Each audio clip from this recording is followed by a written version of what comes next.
Hey guys, Josh here again. Hope you all are having a fantastic day wherever you might be.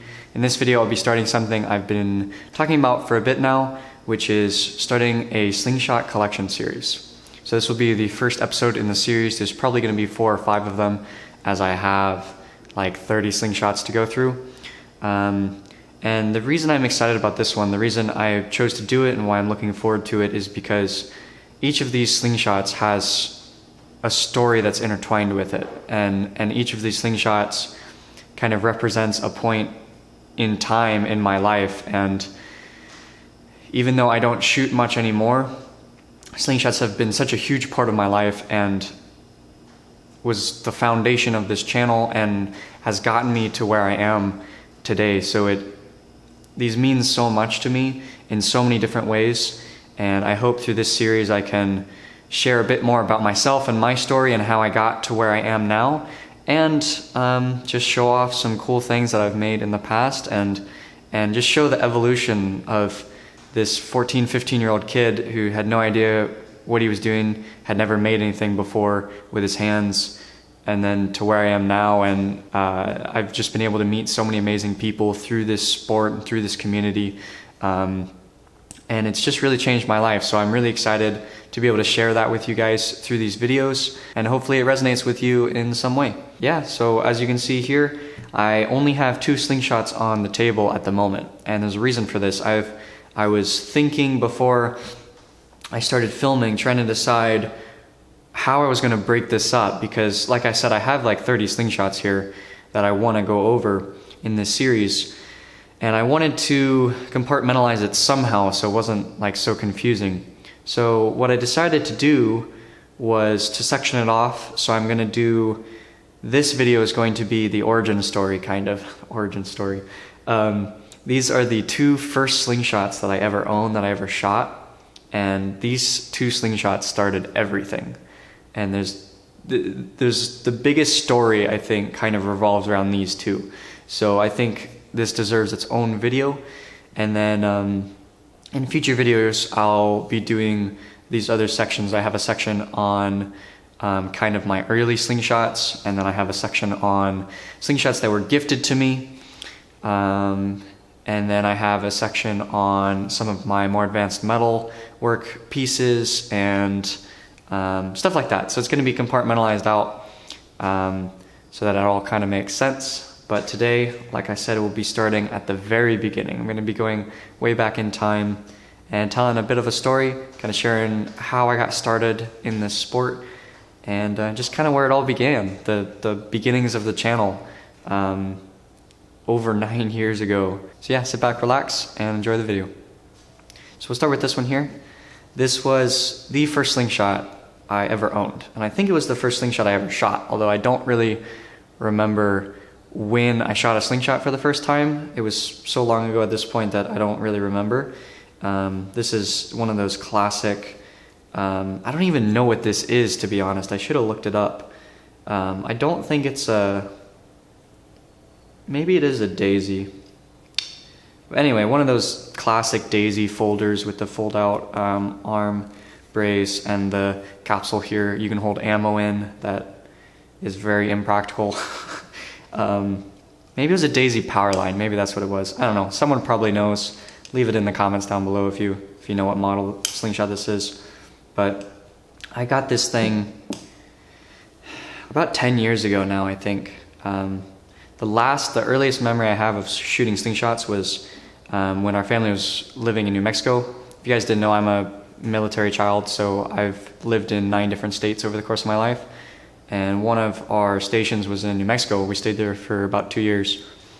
And that was my first real memory of shooting slingshots, was there, at least when I was doing it often, when I got really into it. And I know I was shooting this slingshot for a while, and I believe I was 9 or 10 at this point, give or take a year or 2, I don't really remember. And I got quite good with it. I practiced a lot, and at this time I was a competitive, pretty much full-time competitive gymnast. So that's where most of my time went, but on my off time I shot slingshots and made weapons and had a bunch of other hobbies. Got into yo-yoing at this point as well in my life. But yeah, so I was shooting this slingshot, and I got super into it. I got really good at it. I was shooting milk cartons from, 10, 15 yards. Not crazy stuff, but pretty good for a 10-year-old. And it started not being enough. I needed something more, because these tubes just weren't cutting it. It was just too slow, and I knew there was better things out there. So I started doing some research, and eventually I stumbled across the wrist rocket line of slingshots, and these are a whole nother animal.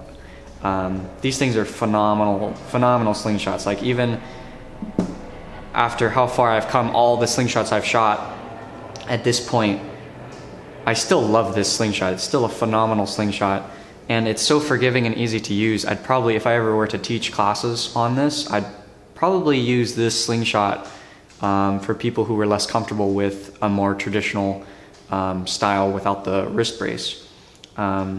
It's just so intuitive and so forgiving to use. It's very, it's got a great sight line, a great sight picture, and it's just, you just basically point at your target. The ergonomics are great, feels great, and it's very supportive, obviously, because of the wrist brace. Great design slingshot. So somehow I stumbled across this online, and I ended up buying it. And this one was the first slingshot I'd ever shot that had flat bands. So this one comes with doubled black flat bands and this really weird plastic pouch that has like a cup to it. It actually works really good, but it's not the most comfortable to shoot. And this totally changed everything for me. This took it from like a hobby to something a little bit more. And I started getting really good. I started, I can't remember if I was shooting steel or marbles at this point, but I started hitting little bean cans from like 20 yards as a 10-year-old kid with this thing. And I loved it. It was great fun, a great hobby, and that's kind of where all of this started. These two slingshots right here, I've had them both for about 10 years now. It's kind of crazy to think of. And I'm struggling to remember times for this stuff. But yeah, I think I got out of it for a year or two, focused on some other things, and then I think I was super big into archery at that point as well, so I think I got more into archery for those 2 years. I was doing some outdoor 3D archery shoots and stuff like that. Yeah, maybe that's what I was doing.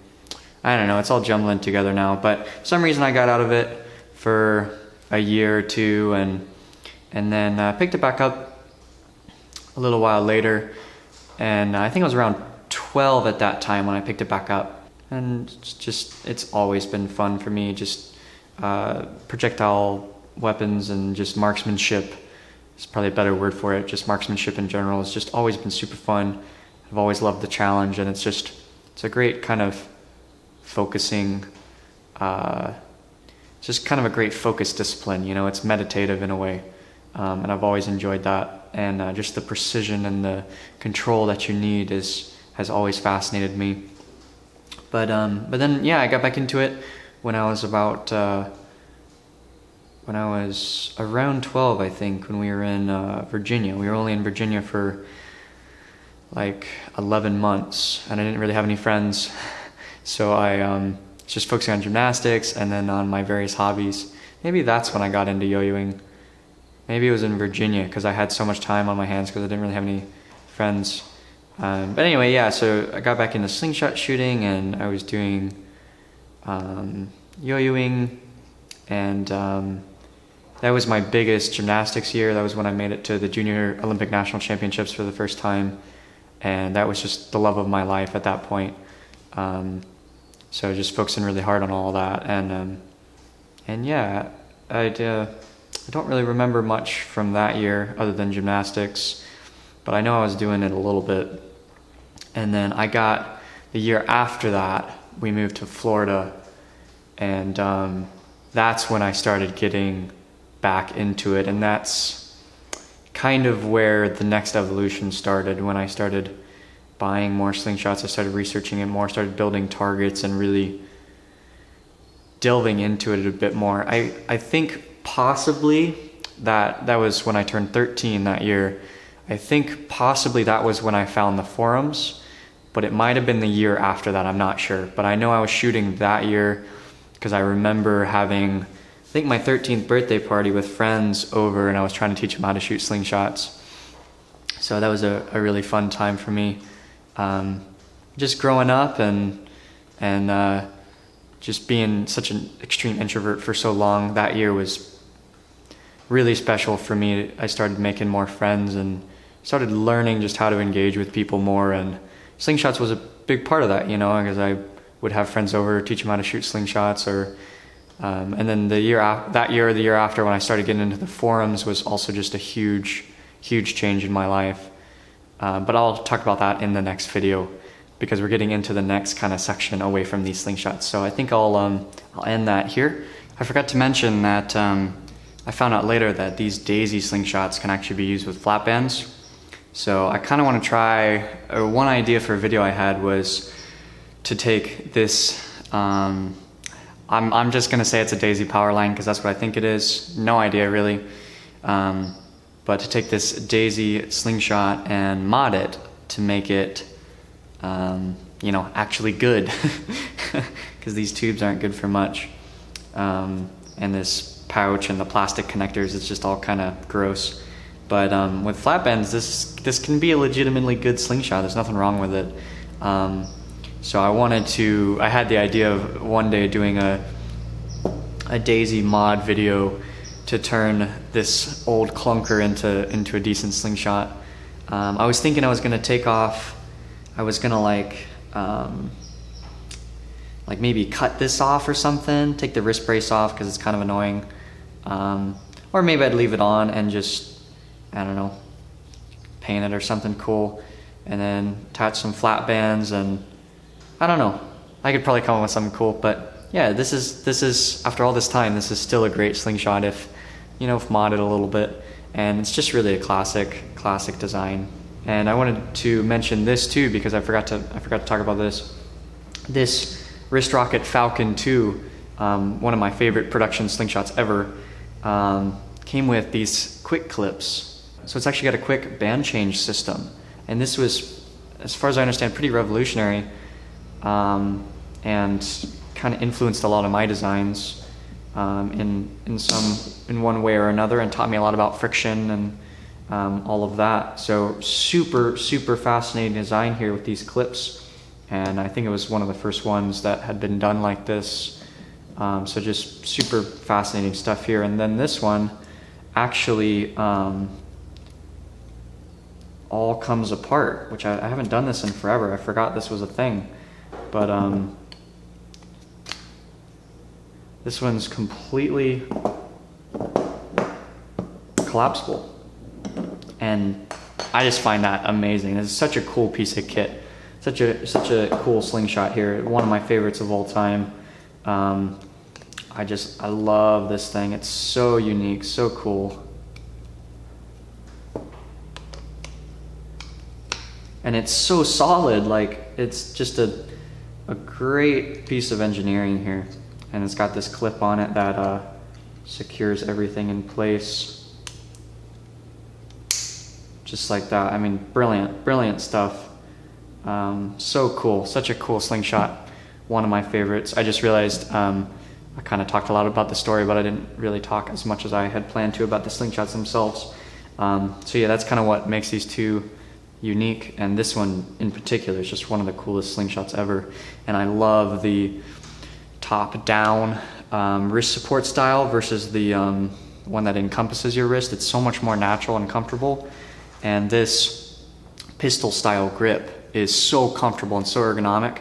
And I actually designed some of my other slingshots on this handle. I think I designed my one of the starships I made, and I literally just traced this handle. So much cool stuff has come from this design. It's just so innovative, and I love it so much. So I just thought I would throw that in there really quick because I forgot to talk about it. Hope you guys enjoyed this little story. I know it's kind of different from a lot of the videos I do that are more kind of action related, building something or shooting something. This was kind of just story time almost, which is a bit of a departure for me, but I'm really looking forward to this series. It's really special to be able to share this stuff after having done this for so long and having kind of taken a step back from slingshots and from shooting for a bit to focus on my athletic career, my instructing career, and some of this other stuff in my life. It's so much fun to go through these again. It's like this crazy trip down memory lane just thinking about it. I haven't thought about this stuff in so long, and it just puts a smile on my face. So hopefully you guys enjoyed that. If you did, leave me a like, leave some feedback down below, whatever you want to do. Subscribe if you want to see the rest of this series. And yeah, I think that's it. Thank you so much for watching. Hope you all have a wonderful rest of your day, and I'll talk to you soon. Take care.